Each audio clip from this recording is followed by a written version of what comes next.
Are you thinking about applying to Psych NP school, but can't figure out what school to go to?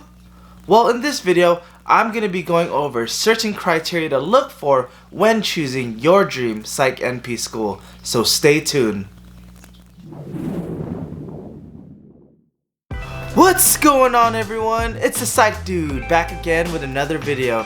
If you are new to this channel, let me formally introduce myself. I'm the Psych Dude. I'm a board certified psychiatric mental health nurse practitioner. In this channel, I go over several different subjects to educate the public about mental health, ways to improve your overall lifestyle, and topics related to Psych NPs. I hope you guys truly enjoy this video about certain criteria you should look for in terms of finding your dream Psych NP program. Don't forget to like and subscribe for future videos, and don't forget to follow me at the Psych Dude. Also, make sure to stay until the very end of the video to hear my opinion on online versus traditional Psych NP programs. Without further ado, let's go! Welcome back, Psych Dude family. It's good seeing you guys again. So a lot of you have been asking me, which program should I choose? Should I choose an online one? Should I choose a traditional one? Should I go to University of Alabama? Should I go to Cal State LA? Should I go to Azusa?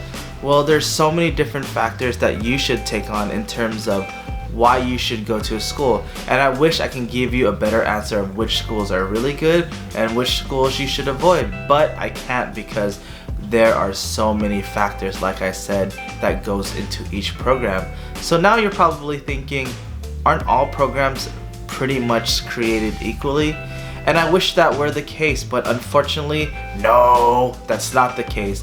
Reason being is because each school has certain amount of criteria. You have to reach that basic qualifications in what schools should have, but there's so many external factors that you have to take in consideration if you want to go to that school and what makes a school better than others. So in this video, I'm going to be going over 5 different factors that I feel like are beneficial for you to know in order to choose your specific program. Without further ado, let's get it started. So factor number 1, cost of the program. Cost is a huge deal, especially when you have other expenses. Let's be real, we're all adults here and we have bills, we have priorities, and we have stuff to pay on a monthly, weekly, or even yearly basis. And you have to take in consideration the cost of the program. Each program's costs differ.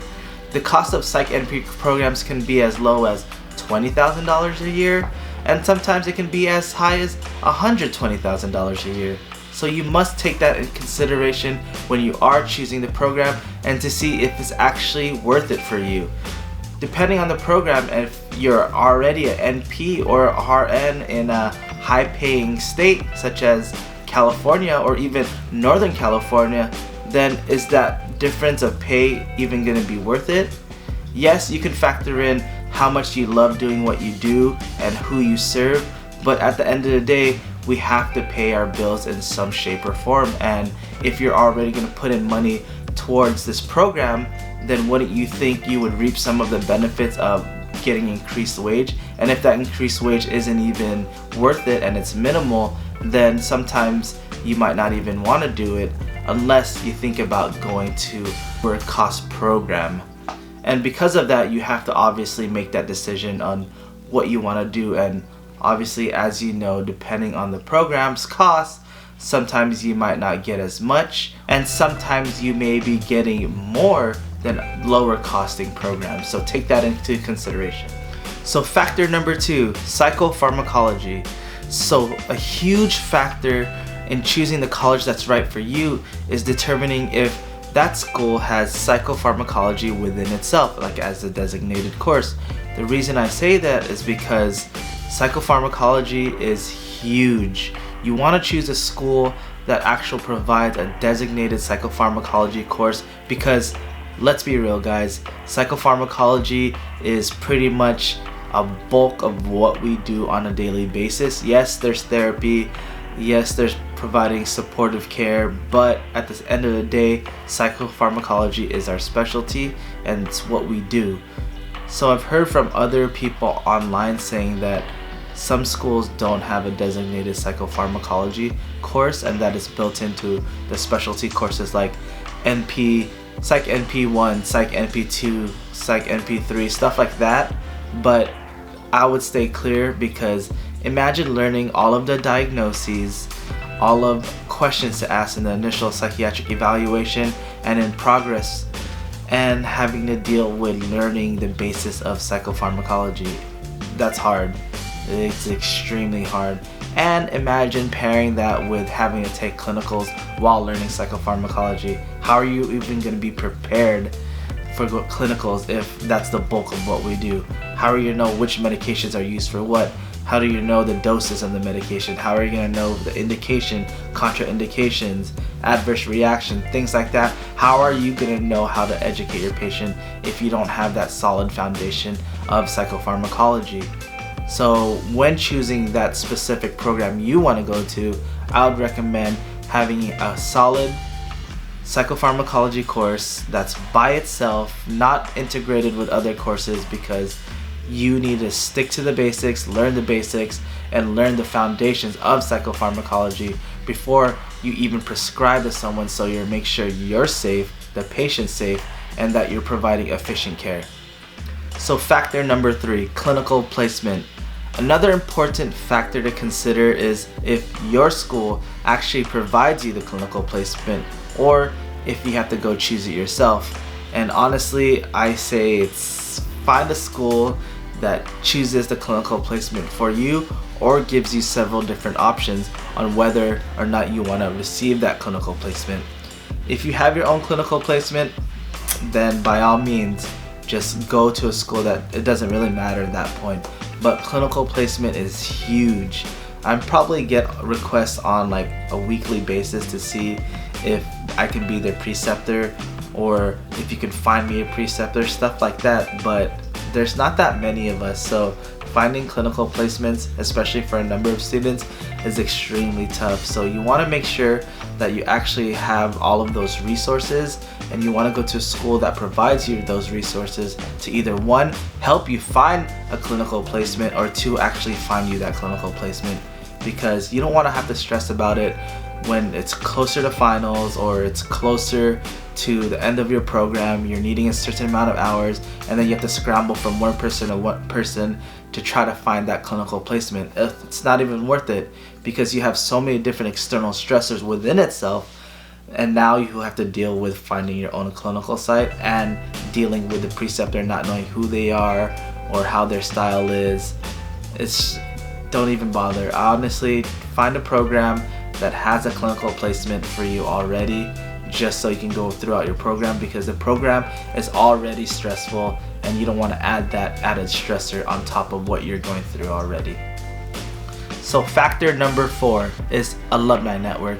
I say alumni network is important when looking for that specific school of yours, is because alumni networks are important to when you're looking for a job, or you're looking for a tight-knit group of people to associate yourself with, especially when you come up with cases that are really hard to figure out and you need advice, or you're trying to figure out how to put yourself one step ahead of everyone else. And this alumni network is your social experience and your networking experience. And like I said in other videos, that networking is important. It's extremely important. And unfortunately, we live in a day and age where who you know is far greater than what you know. And by being part of this alumni network and making sure that your school has this alumni network, you're going to be able to put yourself above everyone else, especially when it comes to finding that right job and finding that next job opportunity. Yes, there's probably so many opportunities within job career websites, but the people that actually work within these facilities, you might have a better edge against the internet job opportunities, because you're able to talk to someone on the inside as opposed to someone actually just applying online, going through HR and waiting that whole process. So it's important to make sure that your school that you're looking at actually has that alumni network to choose from. So factor number 5 is online versus traditional. This is the biggest question that I get on a daily basis, and I know that you guys been waiting for my answer in terms of whether or not I believe in online or I believe in traditional, or which one is better. And honestly, my answer is I'd probably go traditional. The reason being is because I'm different. I love learning in class. I hate discussion boards. I absolutely hate discussion boards and having to reply on a different day, submit my answer on a different day, come up with these different types of answers just to support what I'm trying to say. And it's easy for someone that actually has an 8 to 5 job and are able to do that, where they can answer those questions on a daily basis, and it's relatively easy. But for someone like me, I love the fact that in traditional, you go to class, you have a specific lecture, the lecture's actually speaking to you, you can ask questions while they're lecturing, and sometimes you have even guest lecturers, and you're able to bounce ideas off of one another, especially with your students, and have that interactions and have debates instead of just doing everything online. Yes, there's instances where online is better, because if you have an 8 to 5 job Monday through Friday, then obviously going to class in person is going to be a huge time constraint, or you might even have to drop down to part-time just to actually go to class. And I would say just do online at that point. But if you have the time and you have the availability to go to a traditional class and learn in class, it's far more greater. It's more valuable because you're able to interact with students, bounce ideas off of one another. You're able to interact with your teacher, ask questions in real time, and know exactly what their rationale is.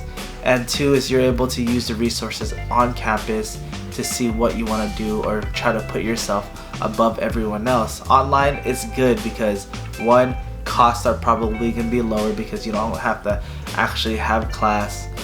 But on the other hand, you're probably not going to have an option of them choosing a preceptor for you, because you can't really physically go to someone and be like, hey, can you get me a preceptor?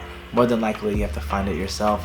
And like I said in one of these factors, it's tough finding your own preceptor, especially when if you're in a limited area with limited providers, then you're not going to have all of those opportunities to precept with someone. So take that in consideration. Like I said, I went to a traditional program. I love the fact that I was able to step on campus and just live that student life, even though I was working full-time, going to school full-time, have so many different priorities. I just love how I'm able to set a certain time and a certain day just for school and be able to focus at school and interact with other students. And what better way to network is by having all of your classmates. In certain jobs that I have, they've actually been through friends or classmates that became friends where they got me the job. So definitely take that in consideration. It's hard to communicate with someone online. Yes, you can build relationships through texting, through emails, but it's still not the same compared to actual in-person. And if you feel like in-person isn't right for you, then by all means do the online thing, because online has its benefits. And if you just want to get it done quick and dirty, then by all means just do it online and get on with your careers, because we definitely need all of you guys. At the end of the day, I feel that you should just choose a school that's right for you. I've given you 5 different factors of what I think is important to me and what other people might think is important, but it might not be important to you. You might not care about the Alumni Association. You might not care about the Psychopharmacology. If you really don't care about those things in your program, then by all means, just choose what's right for you, because at the end of the day, and how much work you want to put into it to see some results. Well, guys, this concludes our video. I hope you guys truly enjoyed this video about 5 different factors that I believe should be implemented, or things that you should see when choosing an actual program. If you did like this video, please don't forget to like and subscribe, and don't forget to click the bell button to be notified when I do come out with another video. And then also, like in my other videos, we are trying to strive for 1,000 followers. Or 1,000 subscribers. At 1,000 subscribers, I'm going to be giving away a special prize, something that I use during clinicals, something I use before clinicals, before school, and then actually still use it to this day. I'm definitely going to give that prize out, so definitely share this on all of your social media accounts. Get more people to see this videos, and by the time we get to 1,000, I'll be able to do that raffle and someone's gonna win that prize. I'll probably be announcing that prize, what that prize is, closer to 1,000, and right now we're at 4 something ish. So once we hit that 1,000 subscribers, then I'll be giving it out. Well, without further ado, Psych Dude is out. Have a good one, guys. I love all of y'all.